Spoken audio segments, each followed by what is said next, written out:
Hey everyone, welcome back. My name is Dr. Tony Chopper, and this is the fourth part, the finale, for the High Grade Universal Century Hyaku Shiki.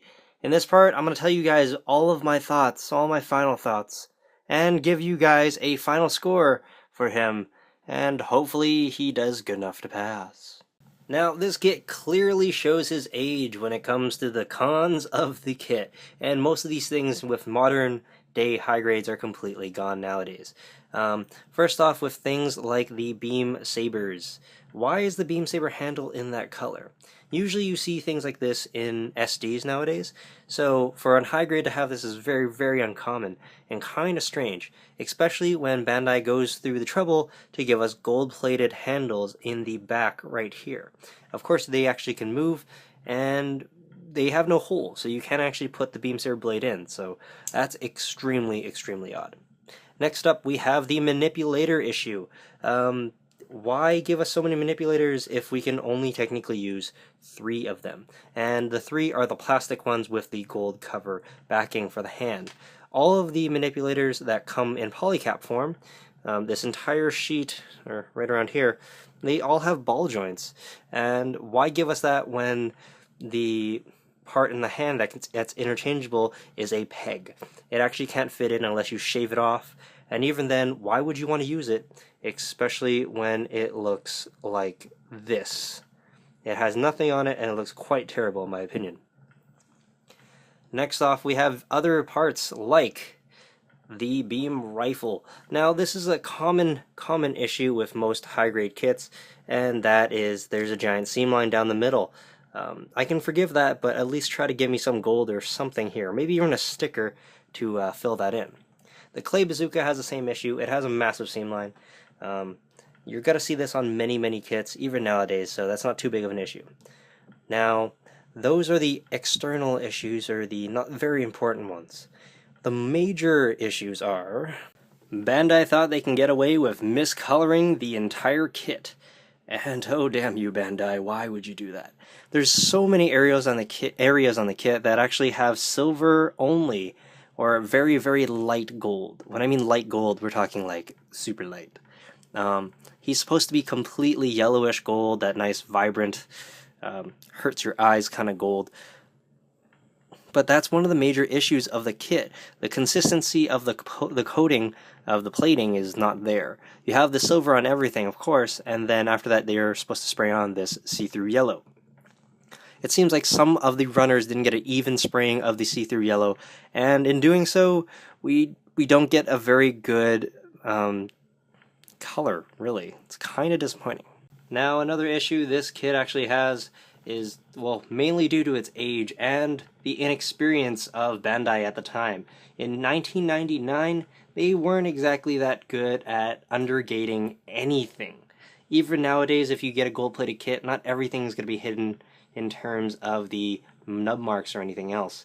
So that's really disappointing, but this kit takes the cake. He has nub marks in quite a few areas.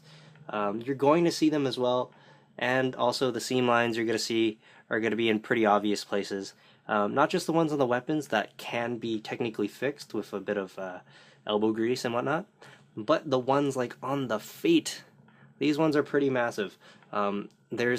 It's very, very clear, especially with the different color of the plastic as well. The coating didn't go through very well, and you get an even clearer separation of the feet in terms of the seam line. Now, this antenna right here actually doesn't stay on at all. I'm actually quite wondering who designed this in terms of the kit. Why couldn't you just make like the helmet have a little bit of a hole and then plug it in like that? At least that way it wouldn't be falling off to the sides so much. So another negative area that honestly I don't know how to explain to you that it happened. And the last negative I actually do have with this kit is the kit itself. I don't know if that's actually, you can consider that a negative. Because it is gold-plated, you're going to have to be extremely careful when you handle it. Whenever you touch it with your hands, you're going to leave marks all over it. And that's kind of an issue, especially if you're trying to get him into even a half decent pose. You're going to spend almost the entire time after that just trying to cover up all of your finger marks that you just landed all over him. I guess that's good in a sense that it did do its job in being very reflective and shiny, but it's actually kind of a pain in the butt. But that comes with the territory of being a gold-plated kit. So, double-edged sword. I don't know. Looks cool, but very, very easy to get your fingerprints on. Now it seems like I've been rambling on about the negatives for forever, it seems. But there are some positives to this kit, believe it or not. Being that old and not that well constructed, there are some good positives. The gold. I mentioned before that it is a double-edged sword. This thing looks amazing right out of the box. Of course, there are some of those nub marks that do show up, but if you're careful enough, you can actually avoid most of them. And it does look semi-decent. Also, because it is this nice shiny gold, if you put it up next to any other kit that even is in the same scale or not, most of the time when people look into your room or whatever and they see it, they're going to see this guy first because he is nice, shiny, and he's gold. And people love shiny things. And there's also one more good point that I want to point out to this guy, and that is his overall look. For being a high-grade Universal Century kit, and high-grade kit in general, he does pretty good. You get a whole bunch of different colors, and everything does mesh well decently. Also, the proportions of him are relatively good, and if you just want him in a very generic pose, or just a standard pose, he does the job pretty good, pretty well. Alright, it's time to give this guy a final score out of 10. Not out of 100 this time, it's out of 10. It is a high grade, so we're going on a different scale. The high grade Universal Century Hyaku Shiki gets a score of 5 out of 10. Now, originally I was planning on giving this guy a failing grade, but because of several different things, I couldn't bear myself to actually give it a 4 or a 3 out of 10. And here's why. Number one, it's a gold kit. There aren't very many gold kits out there, and we got to give this guy all of our love.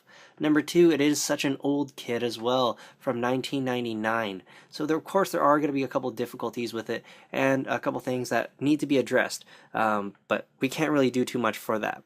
And lastly, it's a Char mobile suit. Now, how do you fail a Char mobile suit? You really can't. Just getting it itself pretty much means that you're going to be suckered into being a Char fan, and we all love Char. So I couldn't really bear myself to give it a failing grade, because he would come out of heaven or whatever and smite me down with his red cometness. Alright guys, that concludes part 4 of the finale for the high-grade Universal Century Hyaku Shiki. Now this guy scored a 5 out of 10, and that's relatively low. But being such an old high-grade, and being a gold, and a Char suit as well, it's kind of justifiable that I didn't fail him, right? If you guys missed the rest of the other parts, give this a good click right up here. This will send you to the playlist, and hopefully you guys can get filled in if you didn't miss anything. And in the future, I hope to bring you guys more high-grade kits in the future, because I mainly do master grades on this channel.